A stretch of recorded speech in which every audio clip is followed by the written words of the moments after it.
Hello दोस्तों, मैं हूं तौफीक। आपका स्वागत है आपके अपने चैनल इकरा एजुकेशन अड्डा पर, जहां आप शिक्षकों से संबंधित कोई भी अपडेट होती है। इन अपडेट को लेकर मैं आप सबके सामने हाजिर होता हूं। तो दोस्तों, जैसा आप जान रहे हैं कि इस शिक्षा कोर्स प्रोफाइल पर अपडेट करना है, उसको लेकर जो हमारे शिक्षक साथी अपडेट कर रहे हैं उसमें कई सारी समस्याएँ आ रही हैं, जिसको लेकर बहुत सारे शिक्षक हमारे फेसबुक पेज और साथ ही यूट्यूब पर कमेंट कर रहे हैं। और इसके साथ साथ आप सोशल मीडिया की दूसरे बहुत सारे प्लेटफॉर्म पे, फेसबुक पे और भी व्हाट्सएप वगैरह पे ये लगातार ये कमेंट चल रहा है कि आखिर कई सारे सवाल हैं जिसको लेकर बहुत सारे शिक्षक हमारे परेशान हैं।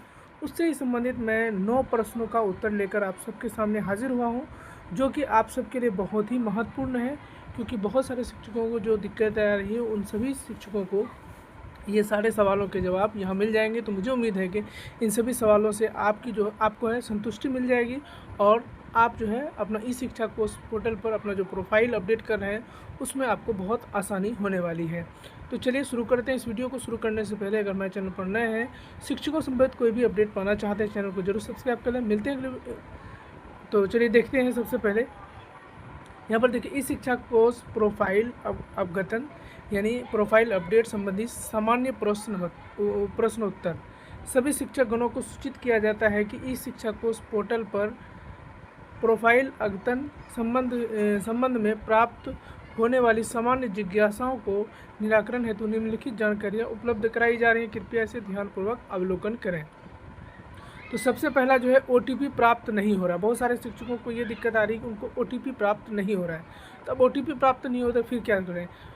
वर्तमान में OTP सेवा सामान्य रूप से कार्यरत है। नेटवर्क तथा अथवा तकनीकी कारणों से OTP प्राप्त होने में विलंब की संभावना है।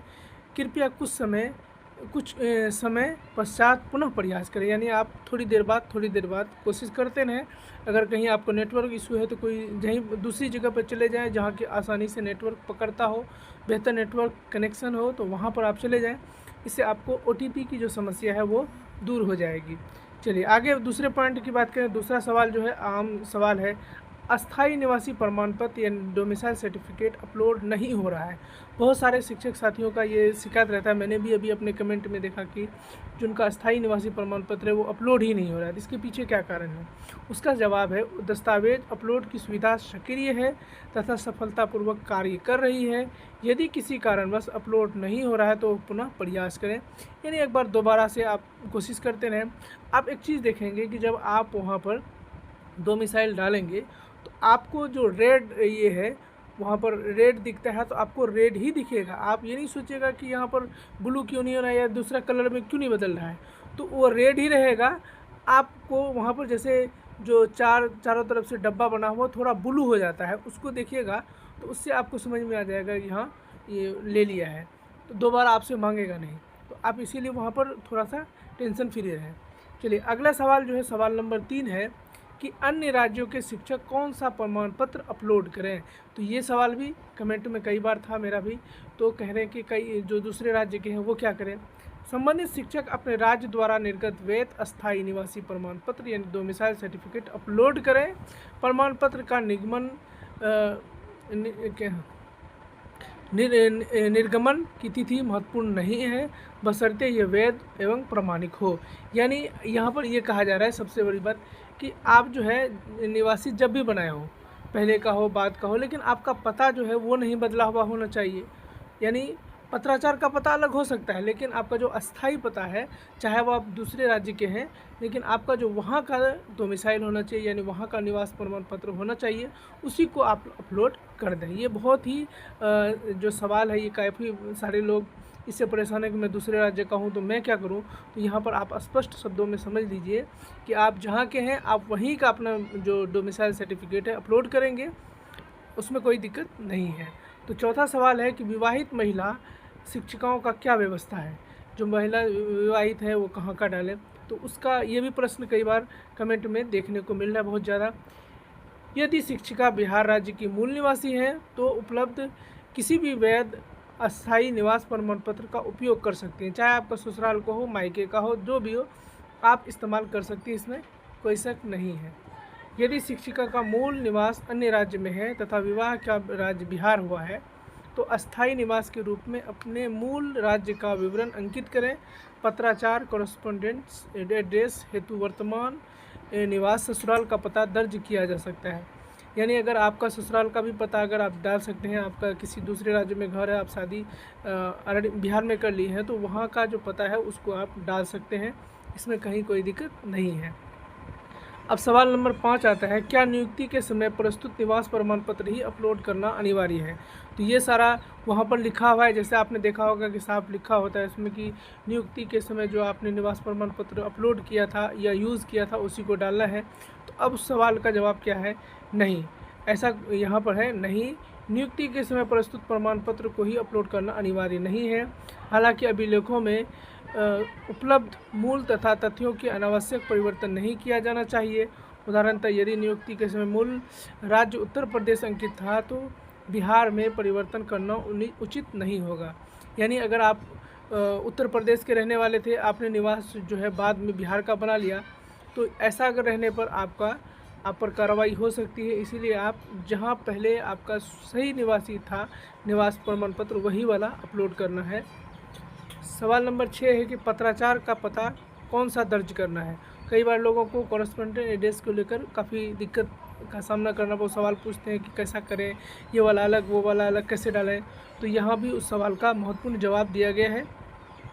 वर्तमान पता दर्ज करें जहां विभागीय स्तर पर आवश्यकता पड़ने पर संपर्क अथवा पत्राचार किया जा सके। यानी वर्तमान पता जो है आपका वैसा हो, विद्यालय के निकट का पता होना भी अनिवार्य नहीं है। कोई ज़रूरी नहीं है कि आप ऐसी जगह का पता दें जहां कि आपको कोई भी लेटर वगैरह भेजा जाए, विभागीय कोई चीज़ भेजी जाए तो आपको वहां से पहुँच के आपको मिल जाना चाहिए। कोई ज़रूरी नहीं है कि विद्यालय के आसपास का ही क्षेत्र हो, ये बात यहाँ पर क्लियर कर दिया गया है।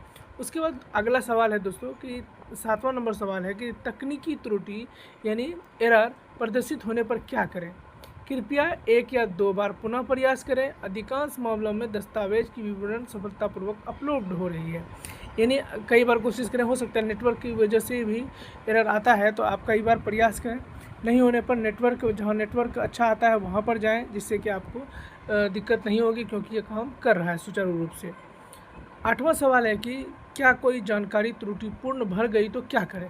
ये सवाल काफ़ी कॉमन है कि किसी का अगर गलत हो गया, कहीं 2 मिसाइल ही गलत डाला था चला गया, तो वो क्या करेंगे? कई साथी, मेरे एक शिक्षक साथी का ही था कि मेरा ब्लॉग गलत हो गया, तो क्या करें? उसके लिए बहुत ही महत्वपूर्ण है।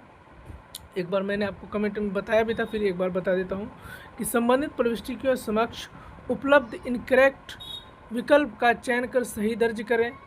यह निर्धारित तिथि के उपरांत भी त्रुटि शेष रह जाती है तो संबंधित प्रखंड शिक्षा पदाधिकारी BEO एवं जिला शिक्षा कार्यक्रम पदाधिकारी DPO को आवेदन प्रस्तुत कर सुधार का अनुरोध किया जा सकता है। यानी अपने BO सर को, क्योंकि आप जानते हैं जब यहाँ से आप वेरीफाई कर देते हैं तो BO के पास वेरीफाई होना रहता है, उसके बाद फिर DPO के पास वेरीफाई होना होता है। तो इसीलिए आप अगर BO को आवेदन दे देंगे तो वहीं पर ये सुधार हो जाएगा। अगर यहाँ नहीं हो सका तो आप DPO को भी आवेदन देकर इसको सुधार कर सकते हैं।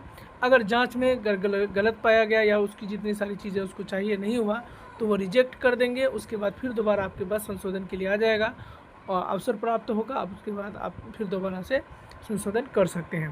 तो आखिरी जो सवाल है वो ये है, क्या प्रोफाइल अद्यतन केवल किसी विशेष श्रेणी के शिक्षकों के लिए है कि खाली किसी खास जैसे BPSC हो या विशिष्ट हो इन्हीं के लिए है, क्या सबके लिए? ये सवाल बहुत कॉमन सा है। कई लोग बोलते हैं हम क्यों करेंगे जब हम सब चीज़ कर चुके हैं, हमारे पास तो ऑलरेडी पहले से डाटा डला हुआ है तो हमको ज़रूरत नहीं है। तो उन सभी शिक्षकों के लिए खास है नहीं, यह प्रक्रिया सभी श्रेणी के शिक्षकों हेतु अनिवार्य है, जिसमें नियोजित शिक्षक, विद्यालय अध्यापक, विशिष्ट शिक्षक, नियमित शिक्षक सम्मिलित हैं। सभी संबंधित शिक्षक अपने प्रोफाइल को अद्यतन सुनिश्चित करेंगे। यानी कोई भी शिक्षक ऐसे नहीं होंगे जिनका इस शिक्षक को उस पर ये प्रोफाइल अपडेट नहीं होगा। हर एक शिक्षक को करना है, ये बात यहाँ पर साफ कर दी गई है और आवश्यक निर्देश दिए गए हैं। यहाँ पर कुछ सभी शिक्षकगण से अनुरोध है कि उपरोक्त बिंदुओं को ध्यानपूर्वक अध्ययन करें। जिन्हें प्रश्नों का उत्तर पूर्व से उपलब्ध है उन्हें बार बार दोहराने से बचें, जिससे अन्य शिक्षकों की समस्याओं को त्वरित समाधान सुनिश्चित किया जा सके। तो आपने देखा कि जो भी समस्याएं, इस तरह की समस्या आ रही हैं, तो इन समस्याओं का समाधान लगभग इन 9 बिंदु जो है दर्शाए गए हैं, इससे उम्मीद है कि सभी सवालों के जवाब आपके मिल गए होंगे। अगर किसी साथी को और भी कोई दिक्कत है तो आप हमें कमेंट करके बता सकते हैं। हर संभव मैं कोशिश करूँगा आपके सवाल का जवाब दूँ और आपके लिए जो आसानी हो मैं बता सकूँ। तो चलिए मिलते हैं किसी अगले वीडियो में नए अपडेट के साथ। बहुत बहुत धन्यवाद।